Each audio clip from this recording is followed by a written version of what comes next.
अस्सलाम वालेकुम। आज का हमारा लेक्चर नंबर 4 है बर्ड वाले चैप्टर का, और इसमें हम पढ़ेंगे process of moulting in birds. सबसे पहले हमें पता होना चाहिए कि मोल्टिंग से क्या मुराद है। Moulting is actually replacing the plumage of bird, यानी कि आउटर कवरिंग जो होती है बर्ड्स की, जो फेदर्स की बनी हुई है डेफिनेटली, उसको रिन्यू करना। पुराने फेदर्स का शेड ऑफ हो जाना और नए फेदर्स का ग्रो करना, ये सारा प्रोसेस मोल्टिंग कहलाता है। रीजन ऑफ मोल्टिंग, मोल्टिंग क्यों करते हैं बर्ड्स? कुछ इनवर्टिब्रेट्स जैसे कि इंसेक्ट्स हैं, वो भी मोल्टिंग करते हैं। उनका आउटर कवरिंग एक्सोस्केलेटन काइटिन का बना हुआ होता है,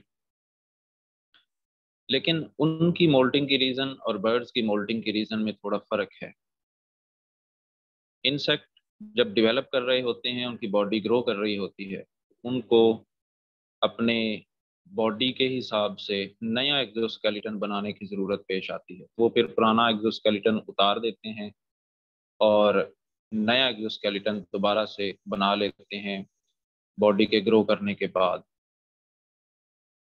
लेकिन बर्ड्स में जो मोल्टिंग की रीज़न है वो कुछ डिफरेंट है, क्योंकि बर्ड अपने फेदर को इस्तेमाल करते हैं, तो इस्तेमाल की वजह से फेदर्स खराब हो जाते हैं, डैमेज हो जाते हैं। और फेदर्स चूंकि डेड स्ट्रक्चर्स हैं, फेदर्स आर डेड स्ट्रक्चर्स, तो इसलिए इनमें कोई रिपेयर मैकेनिज्म नहीं है। फेदर्स अपने आप को खुद से रिपेयर नहीं कर सकते। तो ये रीजन है, बर्ड्स को अपने फेदर्स को रिप्लेस करना पड़ता है। तो ये जो रिप्लेसिंग का प्रोसेस है, इसी को हम मोल्टिंग कहते हैं। मोल्टिंग की दो टाइप्स हैं। एक कंप्लीट मोल्टिंग, यानी कि तमाम के तमाम बॉडी के फेदर्स उतार दिए जाएं और तमाम के तमाम फेदर्स नए ग्रो करें। ऐसी मोल्टिंग हम कंप्लीट मोल्टिंग कहते हैं, ऐसी मोल्टिंग को। दूसरी, पार्शल मोल्टिंग। तमाम फेदर्स उतारने के बजाय, शेड ऑफ करने के बजाय, बॉडी के चंद फेदर्स उतारे जाएं, गिराए जाएं, और वो दोबारा से नए आ जाएं। और फिर जो रह गए थे, फिर वो गिराए जाएं और वो दोबारा से आ जाएं। यानी कि पैचेस में जो मोल्टिंग होती है उसे हम पार्शल मोल्टिंग कहते हैं। तो पेंगुइन एक ऐसा परिंदा है जो कि कंप्लीट मोल्टिंग करता है, जबकि जो उड़ने वाले परिंदे हैं खास तौर पे, वो पार्शल मोल्टिंग करते हैं मोस्टली।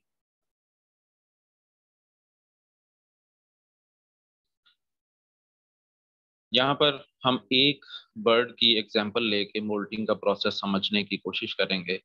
सॉन्ग बर्ड्स, ऐसे परिंदे जो कि बड़ी खूबसूरत किस्म की आवाज़ें निकालते हैं, जिनको बर्ड्स का सॉन्ग भी कहा जाता है। तो ऐसे परिंदों में मोल्टिंग का प्रोसेस कैसे होता है वो हम यहाँ पर डिस्कस करेंगे। उसकी चंद स्टेजेस हैं।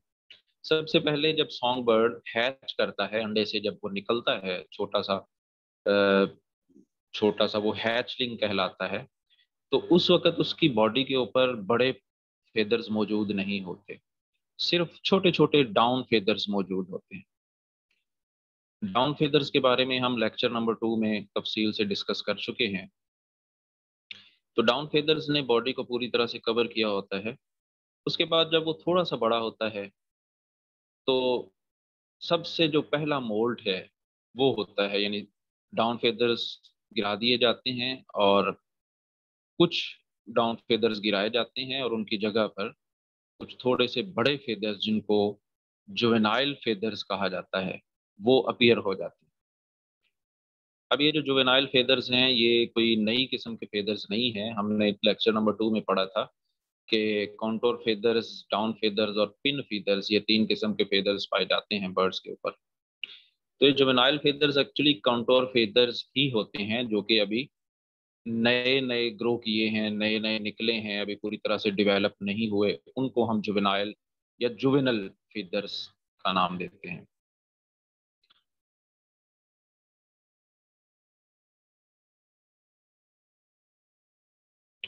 उसके बाद दूसरा मोल्ट होता है, जिसको हम पोस्ट जुवेनाइल मोल्ट कहते हैं, यानी कि जिसमें ये जुवेनाइल फीदर्स शेड ऑफ किए जाते हैं और कंप्लीटली मेच्योर कॉन्टोर फीदर्स जो हैं उनकी जगह पर आ जाते हैं, नए ग्रो हो जाते हैं।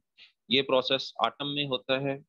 और जब कंप्लीट प्लुमेज बर्ड के अंदर आ जाती है, डेवलप हो जाती है, तो हम उसकी उस प्लुमेज को डेफिनेटिव प्लुमेज का नाम देते हैं। उसके बाद थर्ड मोल्ट तब होती है जब बर्ड अपने आप को तैयार कर रहा होता है फॉर सेक्सुअल रिप्रोडक्शन। तो ऐसी मोल्ट को प्री नप्शुअल मोल्ट कहते हैं। और इसमें ये जो मोल्ट है ये ब्रीडिंग सीजन से थोड़ी सी देर पहले होता है। ठीक है। और आमतौर पे बर्ड्स के अंदर प्री नप्शुअल मोल्ट के बाद जो फेदर्स आते हैं वो बड़े ही ब्राइटली कलर्ड और बड़े खूबसूरत कलर्स के होते हैं, खासतौर पे मेल बर्ड्स में, क्योंकि बर्ड्स ने उन्हीं फेदर्स को इस्तेमाल करते हुए मेट अट्रैक्शन के लिए भी वो फेदर्स को इस्तेमाल करते हैं। तो इसलिए वो फेदर्स जो हैं बड़े ही खूबसूरत कलर्स के होते हैं। उसके बाद ब्रीडिंग के बाद, सेक्सुअल रिप्रोडक्शन के बाद चौथी मोल्ट होती है। और उसको हम पोस्ट नप्शुअल मोल्ट कहते हैं, जो कि गर्मियों में होती है, यानी उनका जो ब्रीडिंग सीजन है उसके बाद। तो ये जो पोस्ट नप्शुअल मोल्ट है इसके बारे में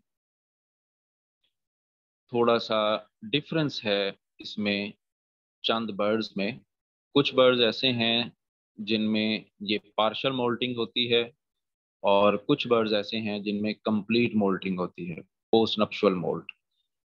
खास तौर पे जो पानी के करीब रहने वाले बर्ड्स हैं, वाटर बर्ड्स जिनको हम कहते हैं, ऐसे बर्ड्स में कंप्लीट मोल्टिंग होती है। वो सारे ऑलमोस्ट बॉडी के सारे फेदर्स गिरा दिए जाते हैं, और उस अरसे के दौरान फिर ये बर्ड्स फ्लाई नहीं कर पाते, हालांकि ये फ्लाइट बर्ड्स होते हैं। तो फिर ये उस अरसे के दौरान छुपे रहते हैं, और ख़ास तौर पे कोशिश करते हैं कि जो जहाँ पर उनको फूड इजीली मुहैया हो जाए, इजीली मिल जाए, वहाँ पर रहते हैं।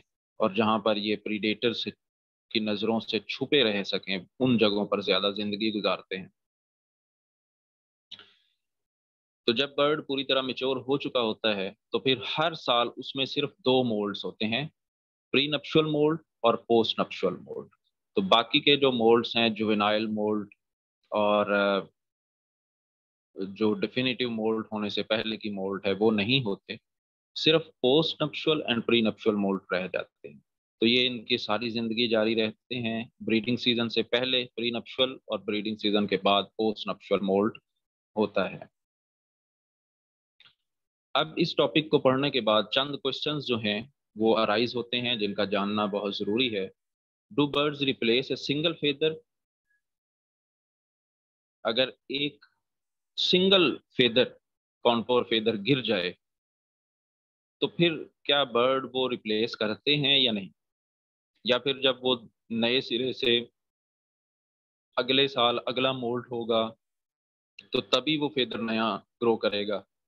तो इसका जवाब ये है कि बर्ड्स एक सिंगल फेदर को रिप्लेस करते हैं, बशर्ते कि वो जो फेदर है वो पूरा का पूरा उसके अपने फॉलिकल से निकल आया।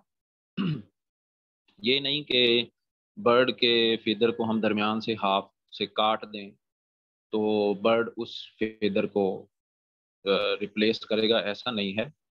फेदर अगर अपने फॉलिकल बेस से अलग हो गया है तो वहां पर नया फेदर ग्रो करेगा। तो जो कटे हुए टूटे हुए फेदर्स हैं, जो आधे टूटे हुए हैं, वो जो नेक्स्ट ईयर की अगली मोल्टिंग होगी उसी के साथ ही रिप्लेस होंगे।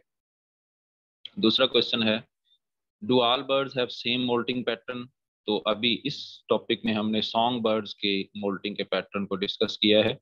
तमाम बर्ड्स इस पैटर्न को फॉलो नहीं करते, सब में जो मोल्टिंग पैटर्न है वो डिफरेंट होता है। हमारे लिए इस मोल्टिंग पैटर्न की क्या इम्पोर्टेंस है रिसर्चर्स के लिए? तो रिसर्चर्स मोल्टिंग के जो पैटर्न है उसको देखकर बर्ड की एज का अंदाज़ा लगा सकते हैं कि अभी बर्ड कितनी देर का हुआ है, कितनी इसकी एज है। उसकी मोल्टिंग का या उसके फेदर्स की जो मॉर्फोलॉजी है उसको देखकर अंदाज़ा लगाया जा सकता है।